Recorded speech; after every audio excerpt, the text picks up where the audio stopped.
Hi நண்பா, இந்த ஒரு வீடியோவில் தாவேகா உள்பட திமுக அதிமுக என அனைத்து கட்சிக்குமே அதிர்ச்சி கொடுக்கிற மாதிரி ஒரு அறிவிப்பை உயர்நீதிமன்றம் வந்து பாத்தீங்கன்னா வெளியிட்டிருக்கிறாங்க. ஸோ என்ன அப்படின்றத வீடியோக்களை போய் டீட்டெயிலாக வந்து பார்த்துடலாம். அதுக்கு முன்னாடி விஜய் சார் வந்து பாத்தீங்கன்னா நேற்று மாமல்லபுரத்தில் பாதிக்கப்பட்ட குடும்பங்களை சந்திச்சு ஆறுதல் சொல்லியிருந்தாங்க. சொன்ன உடனே இன்னைக்கு வந்து பாத்தீங்கன்னா ஆளும் கட்சிக்கு எதிராக குற்றம் சாட்டி ஒரு டியூட்டும் விஜய் சார் வந்து பாத்தீங்கன்னா போட்டிருந்தாங்க. அதுல குறிப்பாக விவசாயிகளுக்கு ஆதரவாக வந்து பாத்தீங்கன்னா பேசியிருந்தாங்க.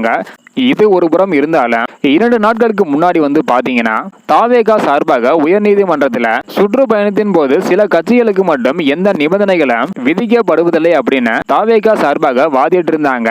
இதனைத் தொடர்ந்து உயர்நீதிமன்றம் வந்து பாத்தீங்கன்னா வழிகாட்டு நெறிமுறைகளை வகுக்கும் வரை எந்த அரசியல் கட்சிக்கும் அனுமதி வழங்கப்பட மாட்டாது அப்படின்னு தமிழக அரசு உயர்நீதிமன்றம் தெரிவிச்சிருக்கிறாங்க.